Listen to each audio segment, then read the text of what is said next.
바울의 경고가 떠오릅니다. 고린도전서 10장 12절입니다. 그런즉 선줄로 생각하는 자는 넘어질까 조심하라. 우리는 항상 신앙을 바르게 지키기 위해 조심해야 하고 여러분 긴장해야 합니다.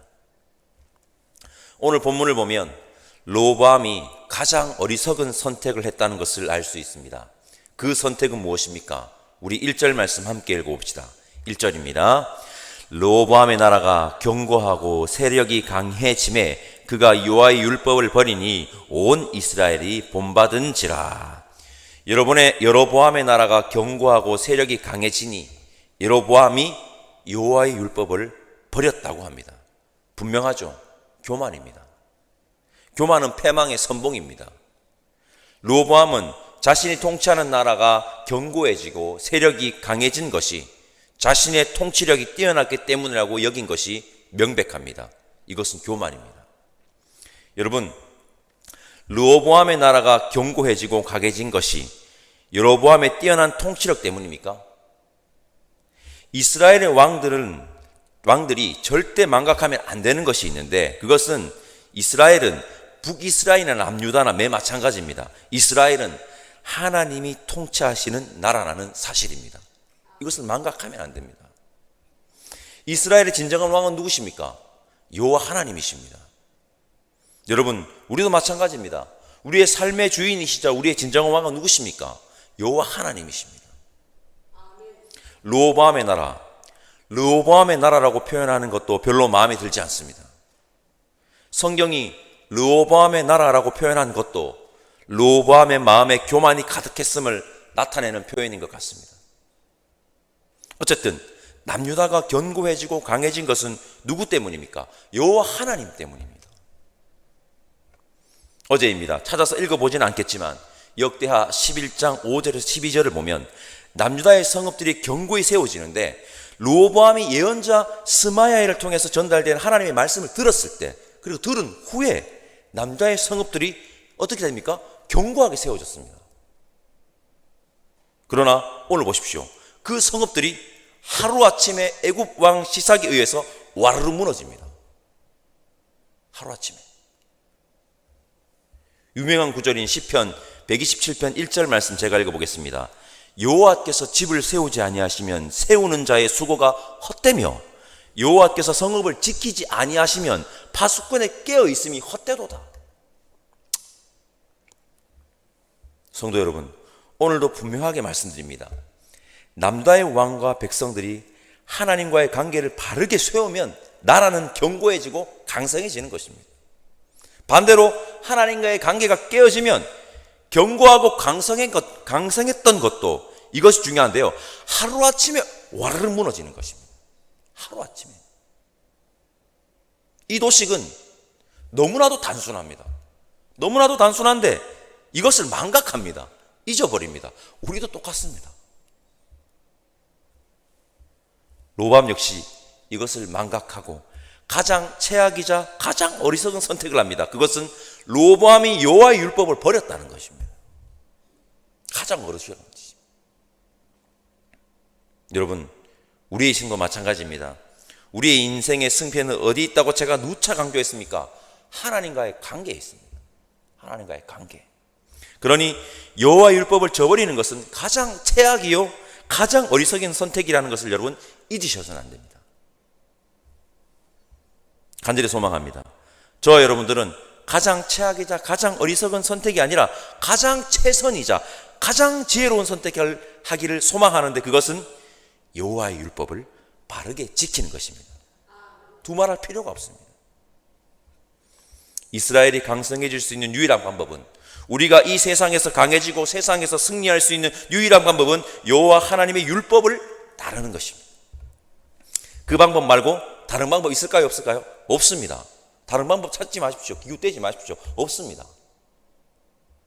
우리 말씀대로 살아서 승리하는 삶을 삽시다.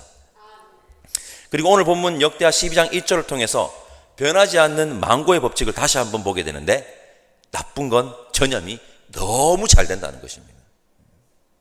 이스라엘 백성들이 르호보암을 바로 본받아 버립니다. 특히 르호보암처럼 나쁜 것을 전염시키는 주체가 지도자라면 그 파급력은 더 말할 필요가 없습니다. 그러니까 우리가 더 지도자라든지 앞서 있는 자리에 있을 때 더 조심해야 된다는 것입니다.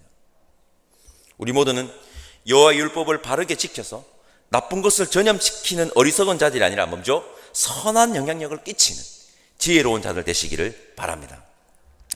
오늘 본문은 애굽 왕 시상이 남유다로 진격하여 견고한 성읍들을 빼앗은 것은 여호와 하나님께서 남유다를 시사의 속에 넘겼기 때문이라고 또 분명하게 이야기합니다.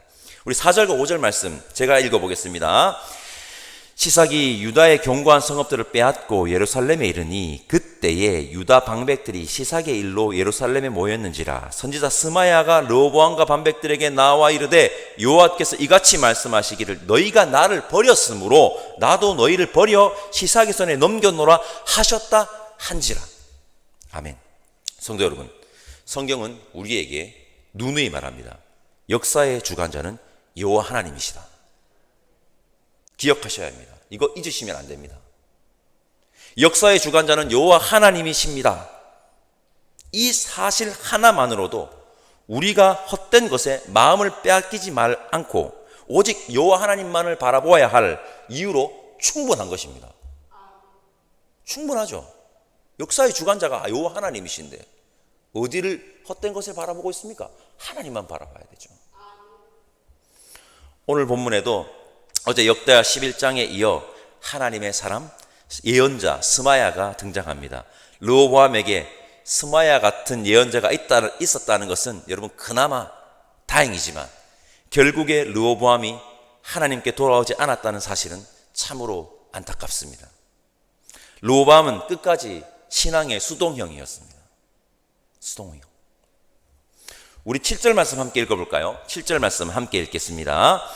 여호와께서 그들이 스스로 겸비함을 보신지라 여호와의 말씀이 스마야에게 임하여 이르시되 그들이 스스로 겸비하였으니 내가 멸하지 아니하고 저희를 조금 구원하여 나의 노를 시삭의 손을 통하여 예루살렘에 쏟지 아니하리라. 아멘. 백성들과 르호보암은 예언자 스마야의 예언, 이 모든 것이 하나님을 저버린 우리들의 죄악 때문이라는 그 예언을 듣습니다. 백성들과 르호보암이 스스로 겸비하였다고 합니다. 자신들의 모습을 돌아보았다는 겁니다. 예언자의 그 예언을 통해서. 그리고 회개하고 하나님께로 돌이키기로 했다는 겁니다. 분명합니다. 오늘 본문도 우리에게 분명한 사실을 알려줍니다. 우리가 회복할 수 있는 방법은 무엇이라는 것입니까? 회개라는 것입니다. 회개. 하나님께 돌이키는 것이라는 겁니다. 회개하면 하나님께로 돌이키면 긍휼이 많으신 우리 하나님은 우리를 받아주시고 우리를 회복시켜 주십니다. 진정한 회개, 즉 하나님께로 돌이키는 것만이 회복할 수 있는 방법을 우리 기억합시다. 그렇게 하나님은 진노를 거두시는데 애매한 표현이 오늘 본문에 방금 읽은 9절에 나오는데 뭐죠? 저희를 조금 구원하여입니다. 뭔가 찝찝합니다. 그리고 9절과 10절을 보면 9절과 10절 우리 함께 읽어볼까요? 9절과 10절입니다. 애굽 왕 시삭이 올라와서 예루살렘을 치고 여호와의 전 보물과 왕궁의 보물을 모두 빼앗고 솔로몬이 만든 금 방패도 빼앗은지라 르호보암 왕이 그 대신에 노스로 방패를 만들어 국문을 지키는 경호 책임자들의 손에 맡기매. 이 장면 속 르호보암의 행동도 제가 봤을 때 뭔가 좀 애매했습니다. 애굽 왕 시상이 남유다로 침공하였을 때 여호와의 전 성전이죠. 성전의 모든 보물과 왕궁의 보물 그리고 솔로몬이 만든 금방패까지 다 뺏어가 버립니다. 르호보암 왕이 솔로몬이 만든 금방패를 빼앗기자 어떤 조치를 취합니까?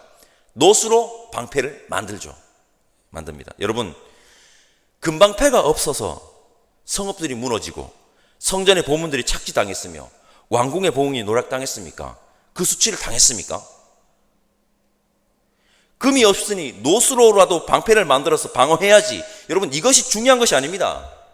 하나님께 나아가 진정한 마음으로 회개하고 돌이켜야 하며 하나님의 말씀을 따르기로 결단하고 그 결단대로 어떻게 합니까? 살아내야 한다는 겁니다. 르호보암은 노방패를 만드는 것이 아니라 무슨 방패를 만들어야 됩니까? 말씀의 방패를 만들어야 된다는 겁니다. 그때부터. 금 없으니까 노스로 만들자, 이게 아닌가는 겁니다. 말씀의 방패를 만들어야 되는 겁니다. 저는 오늘 본문 후반부를 묵상하면서 그의 회개의 진정성에 의문부호가 던져졌습니다. 회개는 여러분 입으로만 하는 것이 아닙니다. 잘못했습니다, 돌이키겠습니다, 입으로만 하는 것이 아닙니다.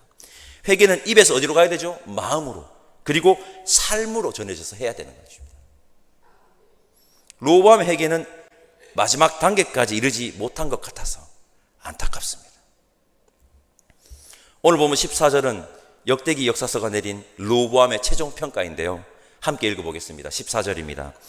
로보암이 악을 행하였으니 이는 그가 여호와를 구하는 마음을 굳게 하지 아니함이었더라. 로보암이 악을 행했고 여호와를 구하는 마음을 굳게 하지 않았다고 합니다. 회개는 입에서 마음으로 그리고 삶으로 가야 하는 것입니다. 그 회개가 진정한 회개입니다. 눈물 콧물 짜도 삶으로 가지 않으면 진정한 회개라고 할 수 없습니다. 이러한 진정한 회개만이, 진정한 돌이킴만이 어디의 길로? 회복의 길로 갈 수 있습니다. 오늘 함께 예배드리는 우리 모두는 확실히 돌이켜서 악한 행위에서 떠나기를 바라고, 이게 삶의 회개죠. 여호와를 향한 마음을 끝날까지 굳건하게 하시기를 소망합니다. 그리하여 조금 구원이라는 애매한 거 말고 온전하고 확실한 구원을 누리는 믿음의 사람들 다 되시기를 간절히 소망합니다. 성도 여러분, 세상에서 가장 어리석은 행동은 여호와의 율법을 저버리는 것입니다. 우리 모두 어리석은 자가 아닌 지혜자가 되어 여호와의 율법을 지키면서 살아갑시다. 역사의 주관자는 여호와 하나님이십니다. 역사의 주관자이신 하나님만 바라보는 자들 다 됩시다. 회복할 수 있는 유일한 방법은 진정한 회개인데, 진정한 회개는 입으로만 하는 것이 아닙니다. 입에서 마음으로 그리고 삶으로 이어져야 합니다. 진정한 회개를 통해 온전한 회복의 역사가, 온전한 구원의 기쁨을 누리는 우리가 다 되기를 바랍니다. 그렇게 끝날까지 여호와를 향한 마음을 굳게 하는 바른 신앙인, 건강한 신앙인이 저와 여러분들이기를 간절히 소망합니다. 기도하겠습니다. 하나님, 감사합니다. 우리는 어리석은 자가 아닌 지혜자 되기를 원합니다. 여호와 율법을 바르게 지켜 하나님과의 관계가 바르게 세워주기를 원하오니 함께하여 주시옵소서.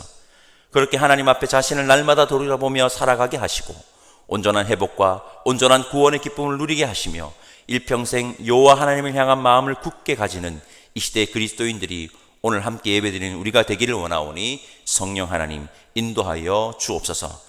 감사드리며 예수님의 이름으로 기도드립니다. 아멘. 하늘에 계신 우리 아버지의 이름을 거룩하게 하시며 아버지의 나라가 오게 하시며 아버지의 뜻이 하늘에서와 같이 땅에서도 이루어지게 하소서. 오늘 우리에게 일용할 양식을 주시고 우리가 우리에게 잘못한 사람을 용서하여 준 것 같이 우리 죄를 용서하여 주시고 우리를 시험에 빠지지 않게 하시고 악에서 구하소서. 나라와 권능과 영광이 영원히 아버지의 것입니다. 아멘.